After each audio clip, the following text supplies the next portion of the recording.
پاکستان بر صغیر کے مسلمانوں کی جد و جہد کا ایک عمل پہم کا نتیجہ ہے۔ لہٰذا قیام پاکستان کے لیے جس جد و جہد کا ہم نے مظاہرہ کیا، اس سے کہیں جد و جہد کی ضرورت ہے، ہمیں عمل پہم کی ضرورت ہے جو ہمیں پاکستان کی آزادی کے حفاظت کے لیے کرنا ہے، کیونکہ ملی نہیں ہے ہمیں عرض پاک تحفے میں، جو لاکھ دیپ جلے ہیں تو یہ چراغ جلا۔ اقبال قوم کو درس عمل دیتے ہیں، جہد مسلسل کی تلقین کرتے ہیں اور کہتے ہیں کہ عمل سے زندگی بنتی ہے، جنت بھی جہنم بھی۔ یہ خاکی اپنی فطرت میں نہ نوری ہے نہ ناری ہے۔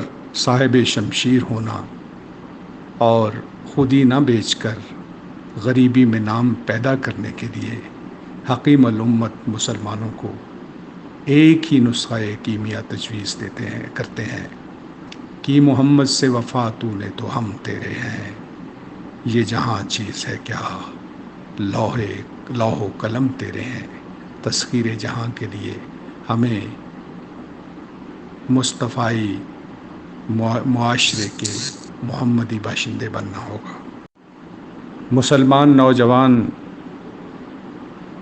اقبال کی امیدوں کا مرکز ہیں۔ وہ مسلمان جوانوں کو شوق پرواز دیتے ہوئے فرماتے ہیں کہ محبت مجھے ان جوانوں سے ہے، ستاروں پہ جو ڈالتے ہیں کمند۔ اور جب متجسس نوجوان یہ پوچھتے ہیں اقبال سے کہ کیا ستاروں پہ کمندے ڈالنا کمال انسانیت ہے، تو روح اقبال انہیں یہی جواب دیتی ہے کہ نہیں، ستاروں سے آگے جہاں اور بھی ہیں، ابھی عشق کے انتہا اور بھی ہیں۔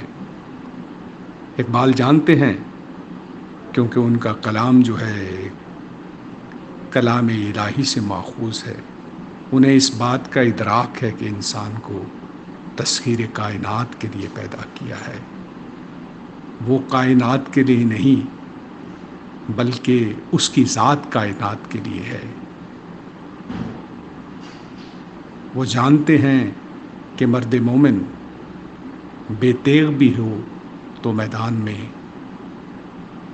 لڑتا ہے، سپاہی بن کر، شمشیر بقف ہو کر، اپنے ایمان کی قوت سے۔ اقبال امید کے شاعر ہیں، وہ کبھی بھی مسلمانوں کے مستقبل سے نا امید نہیں ہوئے، بلکہ یہی حوصلہ دیتے ہوئے کہتے ہیں کہ نہیں ہے نا امید اقبال اپنی کشت ویراں سے، ذرا نم ہو تو یہ مٹی بڑی زرخیز ہے ساقی۔ تو اس نمی کے لیے، اس کشت ویراں کو گلریز کرنے کے لیے ہمیں اقبال کے کلام کی عملی پہلوؤں کو دیکھتے ہوئے اس پہ عمل کرنا ہے۔ آج یوم آزادی پر شاعر مشرق حکیم الامت کو خراج تحسین پیش کرنے کا یہی ایک طریقہ ہے کہ ہم ان کے اقوال پر عمل کریں، مسلسل جد و جہد کریں۔ جس طرح ہم نے قیام پاکستان کے لیے ایک تحریک چلائی تھی، اسی طرح پاکستان کو بچانے کے لیے، پاکستان کے استحکام و ترقی کے لیے بھی ہمیں جہد پہم کی ضرورت ہے، تاکہ علامہ صاحب کی تاریخ بھی، علامہ صاحب کی ذات بھی ہم سے خوش ہو اور ہم تاریخ کے سامنے سرخرو بھی ہوں۔